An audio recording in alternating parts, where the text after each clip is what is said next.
On, here we go, welcome back. This is episode 1 of the new season. A trusted sidekick with me is Farmer. How we doing, Farmer? I'm doing pretty well, JB, thanks, pleased to be here. Aye, just a two-man show these days. Jamie Cadman is no longer with us. We've given him the Bosman, so he's off to pastures new. I think he's, at the minute, last time we heard he was travelling around Hamilton trying to get on their podcast, but I'm not even sure that'll work for him. But yeah, it's going to be a two-man show. I think the normal plan is going to be we'll have the odd guest presenter, still obviously going to have a player coming in. Delighted to say that later on we are going to have Michael McKenna with us. He is on his way, just a little bit stuck in traffic. So before then, it's going to be the usual stuff. Me and you reviewing the games, reviewing the start of the season, and then when Mikey turns up, we'll get straight into it. That'll be good. I mean, I don't think we're recording it live. It's about as live as you're going to get, because we're neither of us very talented and able to do editing, so we'll get a go. Absolutely. As JB was saying there, we're going to get you to text in, tweet in later on, and let us know what you want, what subjects is good, what you want to hear. What you can even guess. Which can even go for which players you want. We're happy for that. Absolutely. You tell us what you want. We're going to try and do it as good as we can and be reasonably professional. If you don't like listening to us, you'll be able to, well, probably me, you'll know when to listen to. You can mute it out until Michael comes on. Interesting point on that. Just when we were doing the sound check, the first time ever I've heard that you were told you were too quiet, Farmer. Okay. It's right in the diary. Absolutely. It's right in the diary. It'll be a this day in history coming up. Where are we going to start? We're going to start with the signings, or we're going to start with the review of the games? Let's start with a wee bit of the review of the games. For me, I'm going to just ignore all the cup games. I think they're warm-ups for us. Done and dusted. We weren't too great in the money-wise, so I think we'll just kick straight in with Dundee United game. Let's do it. I think for me, I had said before, if we could have kept it to 1 or 2-0, I'd have been delighted. Right. 3-0 would have been maybe 3-0, 3-1 would have been far I was thinking it might have been. I think 4-0 probably was about where it should have been, because we didn't do nothing. We were poor, I think. But they were decent. For me, they'll win the league at a canter if they play like that. Whether they do play like that all season, I don't know. I think they played really well. We played under par, so a combination of the two. There was a lot of, and you know he's one of my favourite players, but Baldy probably didn't have his best game, it's fair to say, in the middle of the park. I don't know if there's any truth in this, or if you know, but there was a few folk asking if he was colourblind, just because Dundee United with those green strips. Was there any sort of mistaken identity type stuff? I heard that, but you can't just blame it on identity, No. Listen, I didn't care. That's maybe does play a factor. I think, fairness, you can. Baldy's a good player. I'm not what I say he's not a good player, but sometimes it takes a wee minute ere you find your rhythm in a team, etc. And United didn't give them time. No, United were fast on it. They worked very hard for each other, and I think that perhaps we were lacking a wee bit in that. Maybe we maybe didn't have the energy that they had. I don't know. I mean, we can ask Michael. He played in that game. Yeah. So their passing, even when I was watching in the warm-up, their passing was so sharp, crisp, fast, just all over the place. And I thought before the match that we were in for trouble, if I'm perfectly honest. Listen, there's some games in a season you're gonna write off line anyone. is, we'll not be the only team they'll beat 4-0. No, and to be fair, get them next time. It's not a problem. Yeah. I heard on that the very next day after the next day, I heard that Queen's Park were very good. All right. So I was expecting to see I'm expecting to see Arbroath get beat, but I think I heard for Arbroath had been speaking, they'll say that Queen's Park were impressive. But we went down there. Indeed. First half, I'm not sure what you think. I thought the first half we were poor.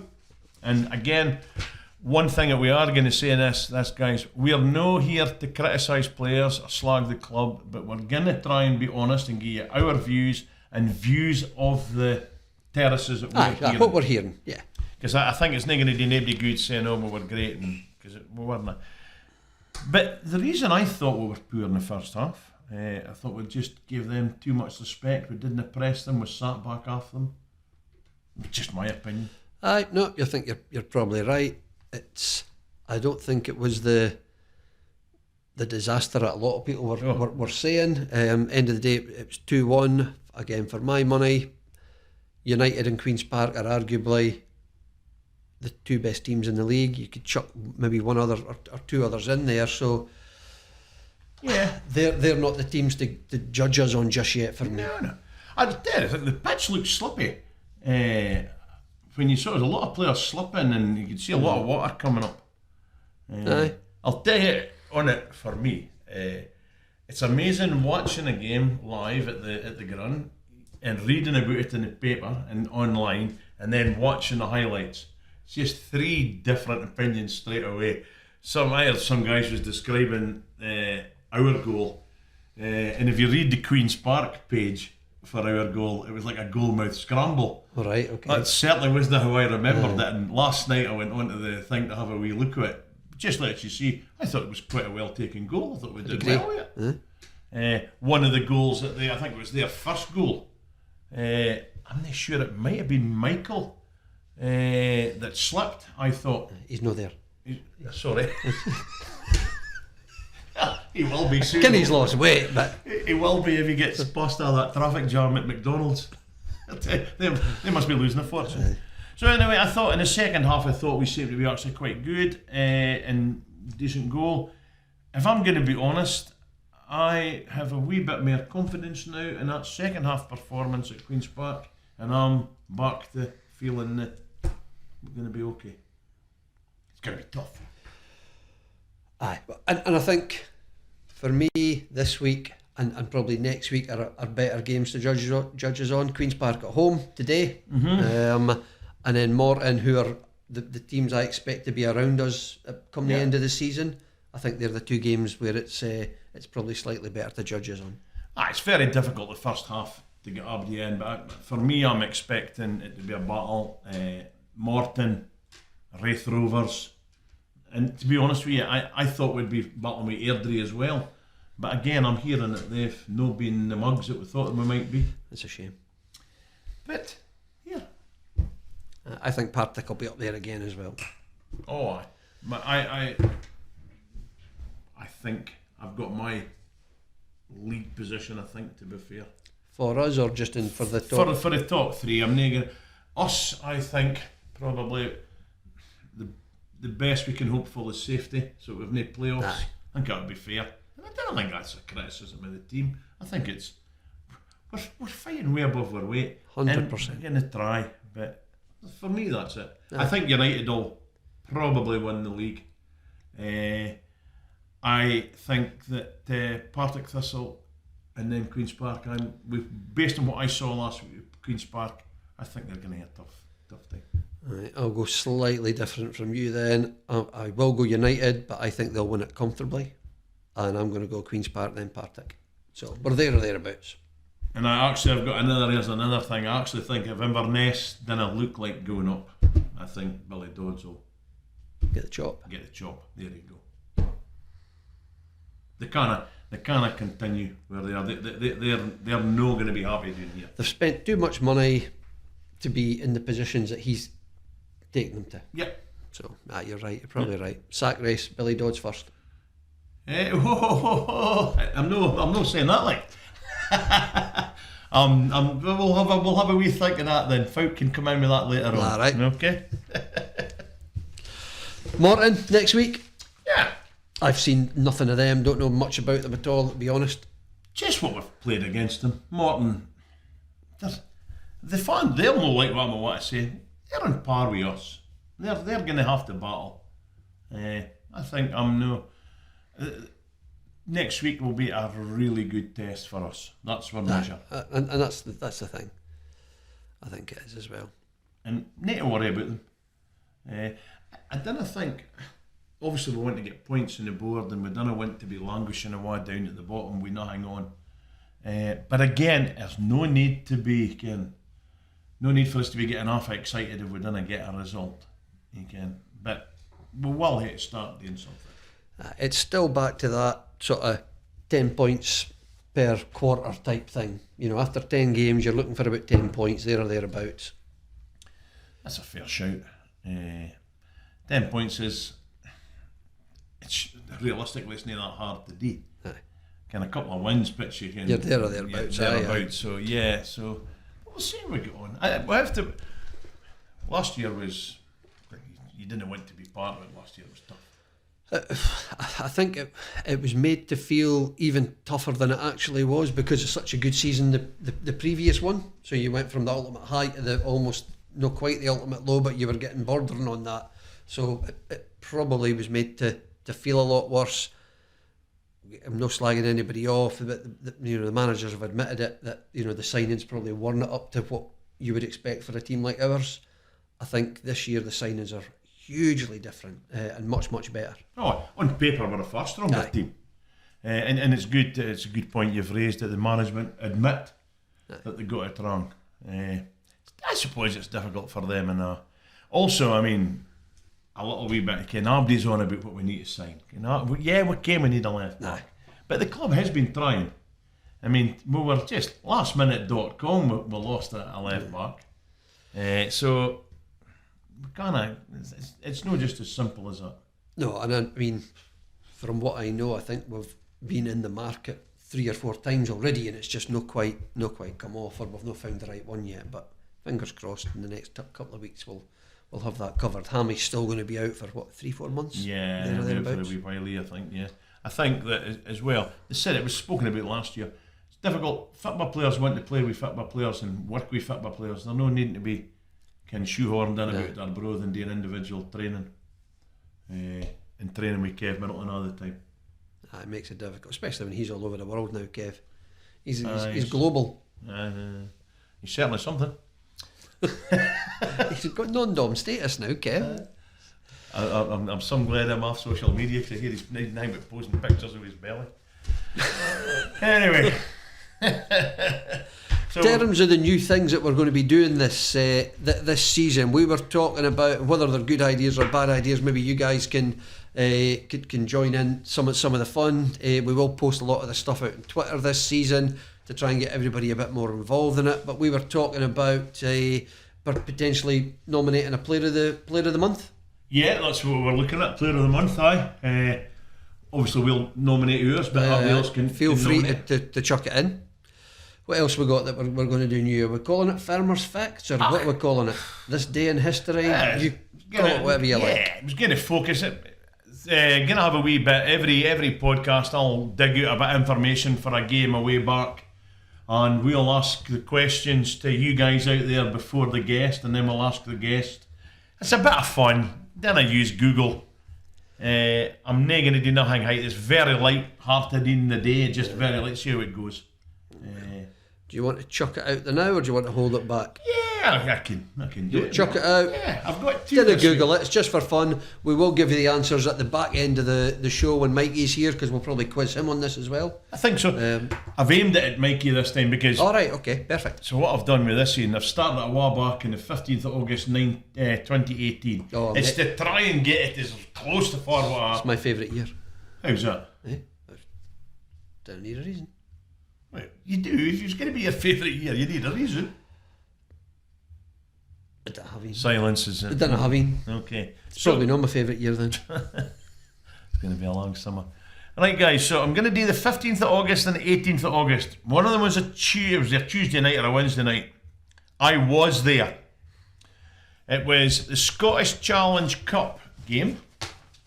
So if you can tell me where it was played, the name of the ground. On the 15th of August 2018 was a Scottish Challenge Cup game. I'll tell you the name of the club. Okay. You give me the ground. Okay, so the name of the club was Elgin. The score. Okay. Mm-hmm. I'll give you the score so everybody's going to have a wee thing. The score's nothing major anyway. The score was, you got a guess, John? JB? 2018. It was 1-1. If I didn't came better to see you read that. It was 1-1, yeah. Who scored for Arbroath? Okay, that'll be, I'm going you to find out who scored for Arbroath in that game. Arbroath won that game on penalties. Okay. If you want, you can tell me who the goalkeeper was for Arbroath. I'd be struggling at that one. Okay. And we're going to say, so this is designed for Michael McKenna. So one of the questions I've put there is, who played with you that still plays today? So who played in that game with Michael McKenna that still plays today now? Okay? So there was 3 players played with Michael that still plays with him now. Okay? So again, we can have a wee think. I'll just leave that till later on. Okay? Now, the next team is the 18th of August. So that was a cup game. Right. Okay. So who were we playing? It was 1-1 on the 18th of August, and we were playing Dumbarton. That can't have been a cup game. No, that was a league game. Aye. Dumbarton, it was 1-1 at Arbroath. Right. Okay. So what's the quiz? So tell me the name of the football stadium. From Dumbarton. Okay. Right. And if you can't give me the name of the football stadium, give me the natural phenomenon that's next door to it, that it's named after. The stadium's named after it. But I know that, but I don't want to give you the answer because I want everybody to guess. Tell me who scored our goal that day. Right, got that. And then who played that day that still plays now. Now there's 4 names to Michael. So there's 4 players played that day that still play with him now. So there's your pretty simple stuff. Have a wee guess. It's a wee bit of fun. The players is actually not so difficult as you think, because so who was here 5 years ago? Yeah. You could have a fair stab at that, even if you didn't. You could. So, but there was a wee change to the first game compared to the second game. Okay, that's a clue for Abby.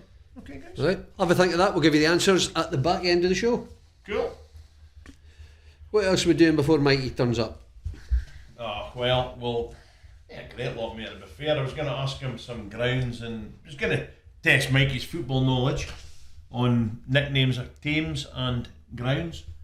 Again, if you want, I can put that out now to the fans if you want their date when he comes in, but I'm not just overly concerned. Okay, let's hold that for Mikey to cover off when he comes in. So we will be back shortly with Mikey McKenna. Speak to you soon. Welcome back. As you'll see, we have now got the main man, Mikey McKenna. Michael, welcome to the show. Thank you. Thanks. Tough journey up. I heard McDonald's Road was shut. It was I did an extra 10-15 minutes onto the journey, but I obviously left nice and early to come here, so might be a few fines for the guys coming in gold in that last minute. Just on that, what happens in the dressing room for stuff like that? Is that a thing? There's a fine list which it goes towards the team night out at Christmas, so Tam's got a list and there's a committee that gathers the fines and makes sure they're all paid and stuff. I've got to ask then, what have you been fined for so far this season? Because we're only early in, so it can't be that much, surely. I'm not making training. I've been fined for that. For doing it or receiving? Receiving. The worst fine I got was you're not meant to share shower gel, but I gave someone mine, just being a good person. Let them try it. I think it was like this face cream. It was late and Macintosh wanted to try it, so I let him try it, and he got fined for it. And I said to Tam, I said, "No, don't fine him." I said, "I gave him that. He didn't." He went, "Right, I'll fine you for giving him it." Then I was like, "Oh, cheers." What is the shower gel fine then? So I think it's just £2 for it's just stupid things. Flip flop, no flip flops. See, this is the kind of stuff I didn't care about already. Like, why why is it wrong to share your shower gel? It's no prison. I know, it's just like you didn't get jail in prison. It's just basically just try to teach you. You need to be on top things and bring your own stuff and that. It's just a way of making money for baby, basically. So you paid Leighton's fine, or I paid it. That was good, yeah, to be fair. So you got some of my stuff and I paid his fine. Type of guy I'm. I bet you didn't share your shampoo. No, with that Barnett. No. Does the wife get to use your shampoo with that Barnett? you can picture that scene in the middle. He's been using my shampoo. Usually the other way about. Nah, it's okay. So as you hear, we've got Michael here. Michael signed for us in 2018. Can you remember your first game, Michael? I do. Albion Rovers. It was, and I started, which Dick likes to start new signings. So I never knew I was going to play, but Goldie and that said there's a good chance you'll start Right. today because he just. But I remember coming, Arbroath were doing well at the time. They were a league up from where I was playing, and so I thought, and the strikers at the time, Ryan Wallace, Leighton McIntosh, Doris, and things. I was thinking, I'll need to up my game to get in this team, but for whatever reason, obviously he wanted to sign me, and I was a wee bit nervous. I done just tried to not make mistakes on my debut, but I think we won the game 2-0. Omar scored a good goal and somebody else. It was a decent start, and then I think I scored my first goal at Stranraer a couple of weeks later. So. How easy is it to integrate into a team? Did you know some of the players anyway before you signed, or? Yeah, I knew a lot of them for playing against them, but I knew like David Gold, Danny Denham I was at Livingston with for a while. Who else would have been? A lot of the guys, just because you're on the lower league scene and you see them a lot, you feel like you know them more than you do. So when you actually become teammates, it's like you've already got that. So it's makes it a bit easier. So it was good. There's a lot of guys that I didn't get on with playing against, but then like Mark Watley, we used to hate each other. Did you? Playing against each other. But just because he was a good player and he knew how to wind me up, and I used to take the bait all the time. But as soon as I became teammates with him, I got on really well with him. Still do now. And the fact that Mark Watley was better looking than him. I'll take that. He's a good looking boy. No much chat though. I like it. I hope you're listening to that, Mark. Do that. That was good. That was actually one of the questions I was asked, so you've answered it there. Like, but a lot of the players, because obviously you like to niggle and get in amongst it there, you're quite in it. And I was asked, how do you cope when you come here if you've had a wee disagreement with somebody? It's always that awkward bit to start with, but I think both people know it's just football, because a lot of things happen on the pitch, and at the end of the game, I've kind of forgotten about it even happened. It's just you get some players are different, but I just get maybe too caught up in it sometimes. But even more so when I was at Berwick, because I feel like we were like a team sort of struggling a lot. And I don't know if I felt like I was maybe more committed and wanted to do better with the team than a lot of players were just there happy to be playing again on a Saturday. So I think frustrating was coming out that way, and that's why I wanted to move quite badly, because every time I played against Arbroath, I thought like they were a really sort of professional team and well drilled, and just all the boys looked kind of similar to what I was like, looked like they were going in the same direction. So that's why I was delighted when they came in for me. Dick would have seen that in you. That's how he'd been wanting you, to be fair. Well, I think it was maybe Pink Dick never knew who I was when I went to meet him. When Goldie kind of, I think we played against Arbroath up here, and I scored a really good goal for Berwick. We ended up getting beat 4-1, but we went 1-0 up, and I think Goldie had said, he was on the bench that day, he said we could do a player like Michael.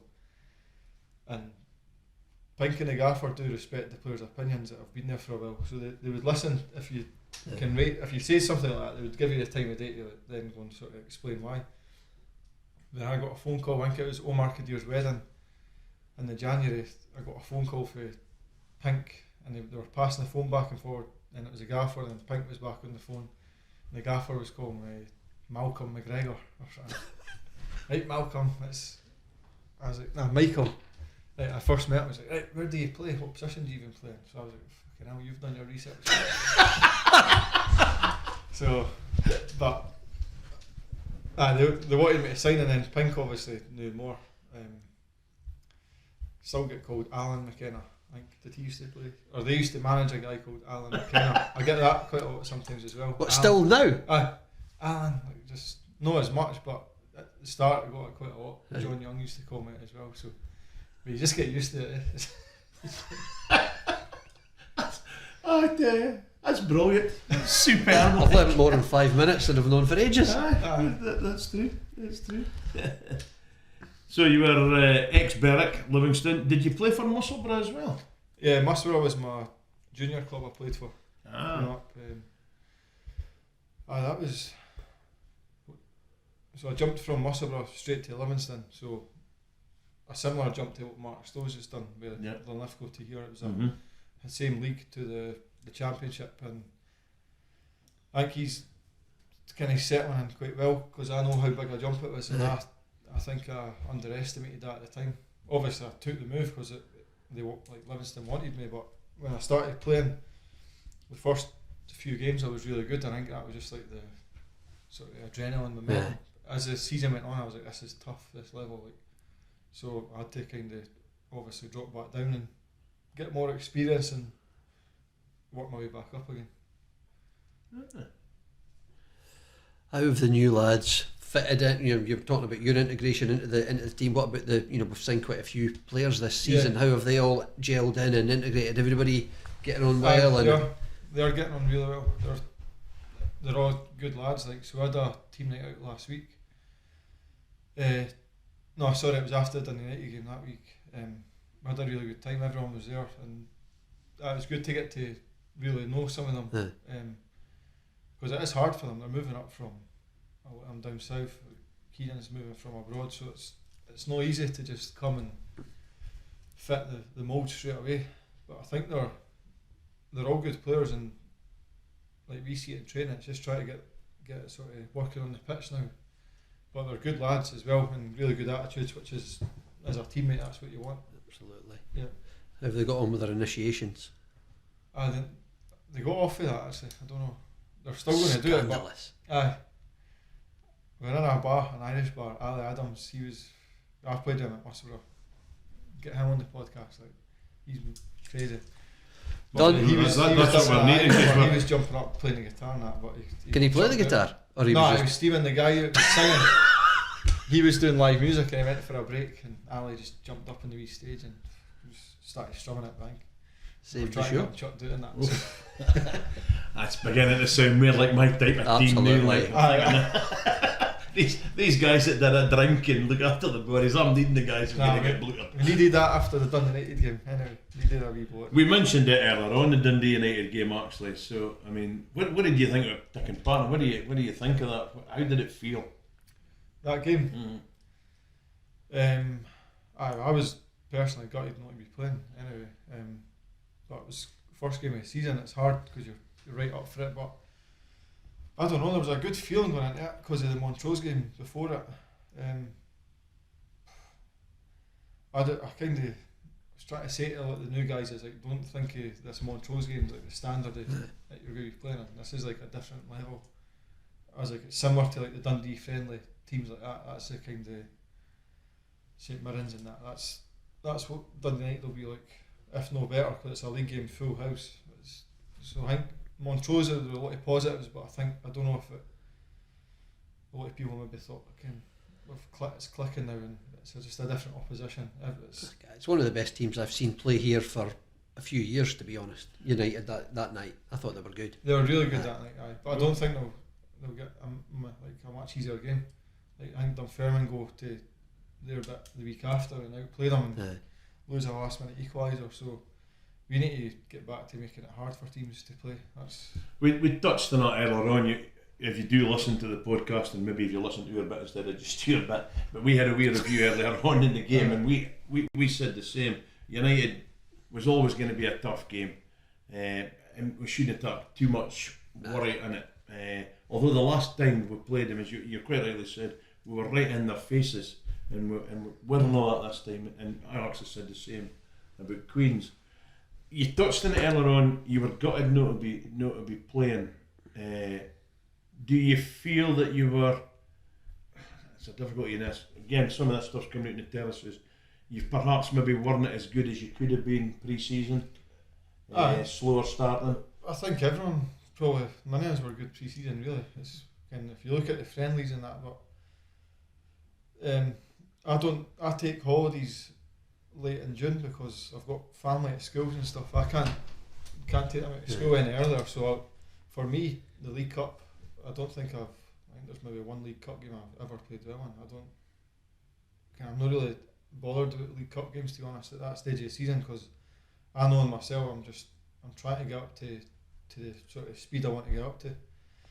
I always keep fit, but it's a different, like playing matches is totally different for the general fitness, because you can, even stupid things like in pre-season you start getting blisters, you don't get that during the season because your skin softens. So just, like, everything's just different. You can keep running, but you need to be playing matches to be up to your full speed. And sometimes you might play one match and think, oh, I felt good there, and the next match you're, fucking hell, I'm struggling here. It's because you've not recovered properly from it. So I was always just trying to gradually get sort of match sharp, and I've been doing a lot of sort of work in the gym and that to, obviously I'm getting a bit older, so I want to prevent any injuries coming. So I'm doing what I can to try and be as good as I can be for the team, but it's not been a great start for me or the team, but just need to see what happens. Good that, to be fair, and again, just taking back to what you're saying, because one of the things we've got, wife and kids, I think for me, just even in work life, it's difficult. We can have a family. You've got to have the balance. The balance is very difficult for you. How do you manage that, Michael? You've got 2 young kids. And three kids. Three kids. It's it is tough because like everyone's fighting for my time. So I'm obviously, I've got my own business, which is, it's like working wise. I've got a young apprentice that works with me as well, so I need to be there for him. I've got my wife that back home, 3 kids, which I always feel like I do feel guilty because the football's a big commitment. It's probably between travelling, training and playing, it's like 20 hours a week out of my time, which I love doing. It's my, like, I couldn't not do it, so I'm not going to sit and say, oh, it's hard. I definitely feel sorry for myself because I'm choosing to do it, but it's hard because you do you're rushing into work and getting home and you've not seen the kids and you feel a bit guilty, and I just hope that it doesn't impact him later in life thinking he was hardly there. But I'm hoping that the flip side of that shows you that if you try and dedicate yourself to something you love doing, hopefully they can do the same if they get into sport or dancing or whatever they do. So it is like a balancing act, trying to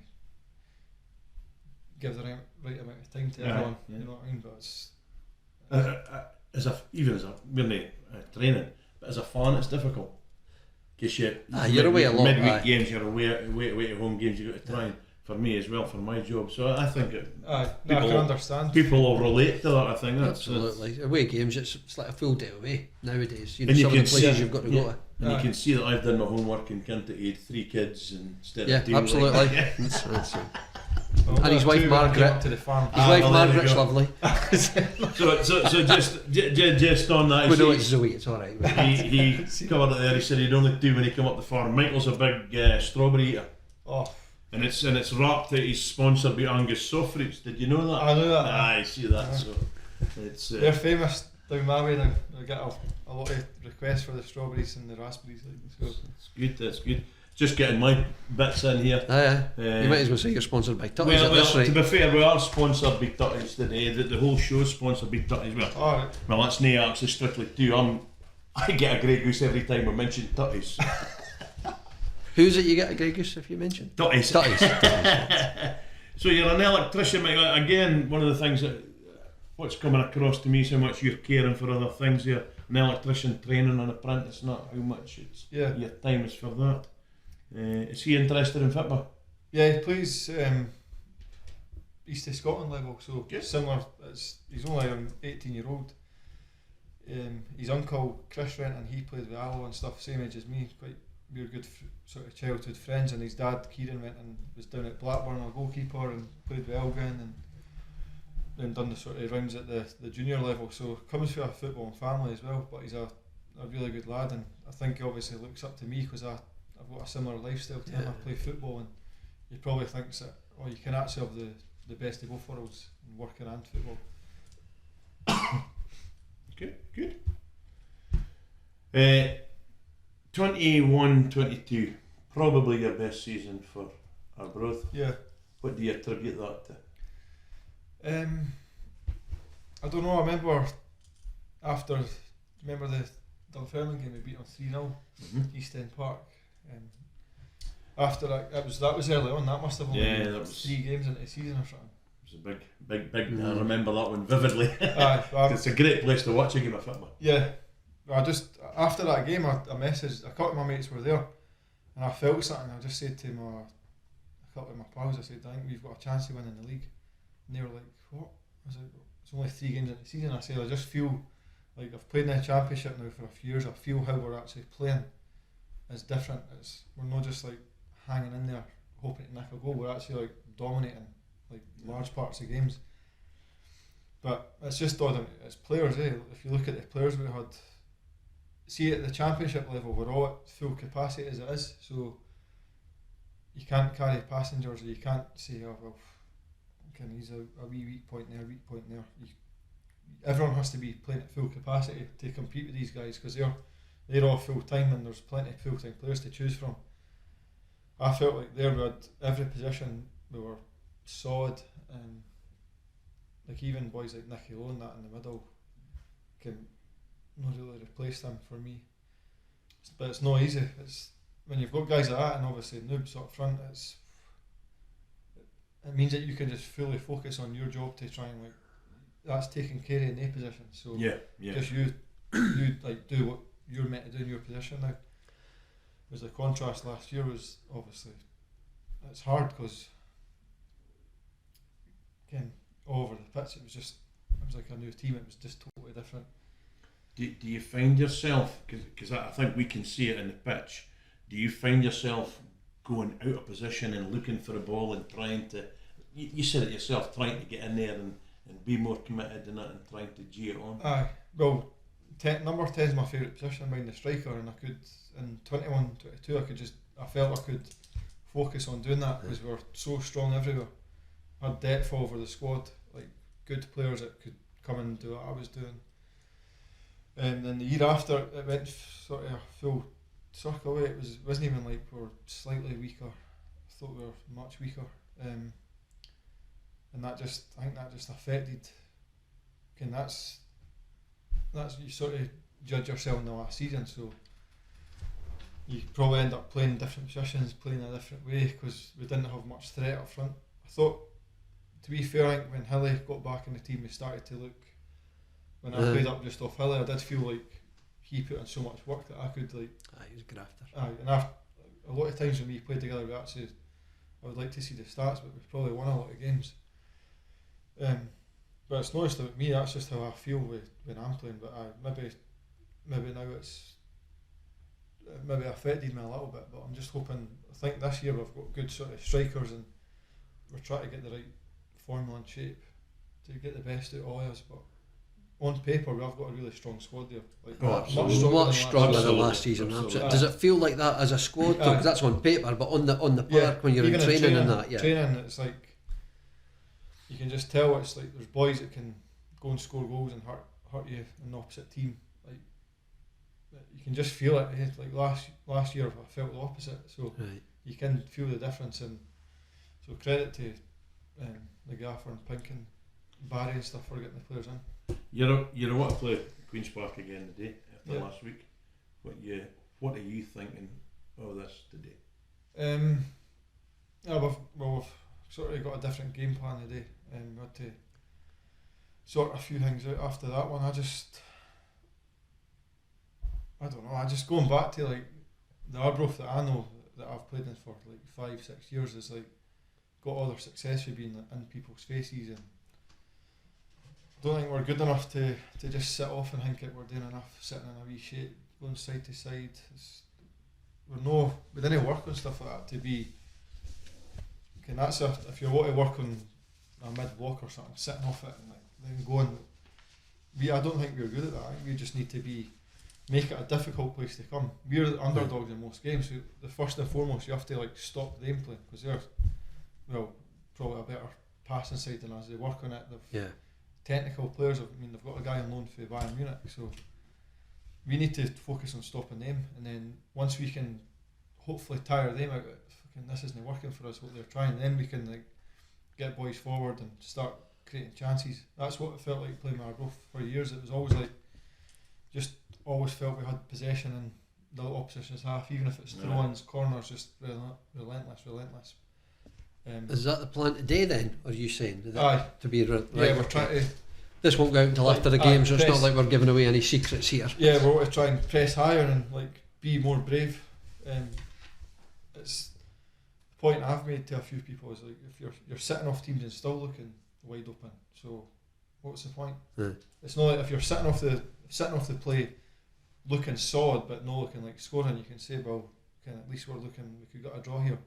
I feel like we're just sitting off them, but it looks like they could score at ease. Right. So I would rather, Have a and go. the team would rather, so I've discussed it, press them high and at least have a go at them. Again, if they do bop it round you, then they're doing that anyway, so it's not fully because you're pressing them. You'll nick it off them a couple of times in dangerous areas, as we even done it last week. I think if we do that and we're fit enough to keep up with that sort of speed. Aberdeen done it against Celtic last week actually, and they were really unlucky. They got beat, but they were probably the best I've seen them against. They were good. Thought they were right up, and I think we need to look at things like that. That makes it for a great game. If that's the way it goes, that makes it for a great game today. If it doesn't go like that, just cut that bit out. Just so you can. That's pretty much what I had written down in my review of last week's game. Look at that. Maybe get a job as a pundit. You never know. A pundit. He's actually sure he could read news. Good. Aye. No, that's good. I think, Michael, we can see that you're going to be a wee bit short for time in that here. We definitely want you on again next week. Next time. We'll get a wee bit longer with you. We're going to try and get, and I'm not too sure. You can tell the rest of the guys. I'm looking to get Goldie, and we'll get some of these other guys on as well. Got a couple of. I'll just chuck a couple of. I'll not do them all then, just because we've got time. We're going to run out of time. This was one of the most popular questions because there was quite a number of people that asked this. At the corners, you seem to take the corners, and people are saying, whose decision is that? Because they'd rather see you in the box than taking the corners. What's the rationale behind that? Just the gaffer and Pink decided. Right, okay, that is that simple as that. Delivery's decent. We didn't seem to score a lot for any corners, so me taking them or anyone else. I think that's something we need to be more aggressive attacking. But if I don't take them, generally speaking, I'm on the edge of the box as well. So I think I could probably be more threat for set plays as well. I think that was the point that a lot of them were making. We've got boys that can still take corners and have a big lad like you in there. And one of them from Ryan Eaton is if your top three goals and why. For whatever reason, doesn't really matter. I quite like one at Brecon League 1 season, I won 5-1. That was a good one. I loved that. That was just such a good game. We ran riot that day. Aye, it was. I don't know. There was a proper feel-good factor in the place. Like it was. I mean, it was obviously dark and the floodlights and that were on, but we had almost packed that stand out behind the goal. And it's not usually the type of goal I'd score. Cause I think I took it past 2 or 3 people and then left foot into the top corner. And obviously it was into the goal where our fans were and my dad and that was there. So that was probably one of my favourites. Usually score a cracker every year, to be fair. So I do go to season 2 or 3 times. So I know I've got one coming this season. I don't know when it'll be, but the one you need to get into that event at the club could be the sponsors. day. You need to get into that event. Annie Moon, she'll tell you when you're going to score. Morton one last year was good because it was obviously a winning goal as well. The volley. And third one.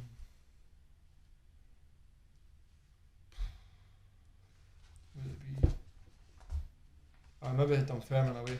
Right. Remember the fans were out for that one. It was the 21-22 season. Oh, yeah. It was that was the job watching it in their TV because their stream wasn't quite so good. But it was a good. There was no commentary on it either, so that's what made it not as good. But it was a good strike. Yeah. Dave Michael, that's fantastic. We're really, really pressed for time. We asked a sort of a quiz question in the first half of the show, but we're going to keep the answers for the second half, so I will leave it over to you, Farmer, because you might know some of these answers. Yeah. Very, very quickly, we're way back to 2018, Michael. Right. 15th of August, Scottish Challenge Cup. Okay, the game was at Elgin. Do you know the name of the stadium? Elgin play? It's Balmoral. Borough Briggs. Where's Balmoral? That's it, Cove Rangers. Oh, Michael, he's let me down. The score was 1-1. Do you remember who scored our goal that day? Luke Donnelly? No, it wasn't. It was Dan O'Brien. I wasn't. Luke scored up there in a cup game. But it wasn't that. Nah, We've 1-7-6 in penalties, but the reason we've got you here is who played with you on that day that still plays with you now? Tam, Goldie, Hammy, Ricky.